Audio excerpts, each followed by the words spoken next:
So tell me about yourself, Caron.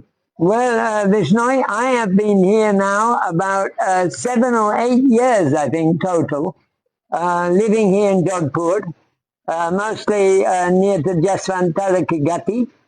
And I have worked for, first of all, for the Merengar Trust, the Merengar Trust, which was run by Mr. Ernie Singh Jassal, a wonderful gentleman, far-sighted and visionary manager of the Merengar Kila.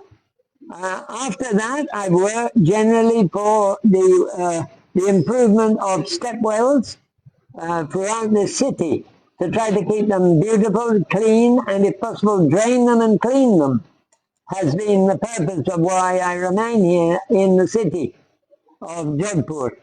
And I want this city to be beautiful, not for the purpose of tourism, but for the purpose of helping people to be proud of their lovely environment, and especially of their history of water harvesting, which I think is unique. It's unique in India even, and has to be given credit. These wonderful stepwells built by the Maharanis, by the lady Maharajas of Jodhpur, who were the wives, of course, of the Maharajas. They had the vision to build these buildings, and you can see behind me the Mailabag Jalra. This is a unique building, simply beautiful and forgotten, almost unvisited by the tourists who go to the Turnjiga Jalra, which is bigger, somewhat bigger, but it's no less amazing as a building. They're both equally unique buildings, and you can see the depth of it. This goes down well over 100 feet into the aquifer, into the groundwater of the that is collecting water from the Gulab Sagar, which is next door here. So these are buildings that need to be given protection. They need to be visited by the general public, and they need guardians also to protect the building from vandalism and dirt that people tend to throw into water bodies here in most cities of Rajasthan, I'm afraid to say. Thank you. That's my first point. Why you choose Jodhpur city for this work? Why did I choose this city? I think it's mainly because there is such a long history of concern about how to harvest the water for the population, for the growing population here. And here, the art of building jalras reached a very high point. So you can see from these lovely structures how much attention to detail, to the way these buildings have been put together with no cement between the stones. They're using natural sandstone of the area, and there's no cement at all being used in the building of this building. That is one of the great achievements of the architects of Jodhpur and its surrounding historical areas. So I think we need to give credit to the builders that after hundreds of years with earthquakes, with weather changes, with huge periodic upheavals in the way water is available to people, these buildings are still useful. They're still practical, and you can see they're still gathering water. Every day water runs into them, both from the sides of the building and comes from below in the ground itself is rising all the time. So this is one of the beauties of nearly all the jalras here in this city are usable still. And that's what I would hope for the future. I hope these buildings come back into useful function for the people of Jodhpur, at least as amenity areas and as areas for harvesting water for gardens, for parks, for schools, for general maintenance. The water is not just ignored or wasted that arrives in these buildings. It should be used in the city. Who has helped you in this work? Well, actually, over the years I've been working here, perhaps up to 8 years altogether, I have been helped by many people with kindness and involvement as volunteers, often men who were unemployed, who were not being employed by the government, who tends to employ only people they know from their backgrounds and so on. And the people who've helped me have just been enthusiastic for the work I do here. And they have helped me enormously. The government has helped a little bit, sometimes controlling the water levels. The PHED helps, and their department here in the city. They do a lot of good work for the water of the city. But I have to say, honestly, that the Nagar Nigam has not actually given the support we were hoping would be available from the government. So I have a serious criticism on that score.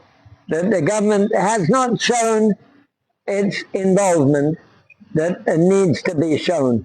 And I think they need to adopt these buildings. This is now adopted by this organization, Shvedia, Jodhpur, Lure, and the whole building has been adopted by a very sincere young gentleman. And I think in the future, this building can become a great tourist point where we can have festivals here, marriage parties can be held here, and I think the building itself is in very good condition, so not a lot of restoration work is needed. It simply needs maintenance with a permanent chowkidar and craft fairs held here.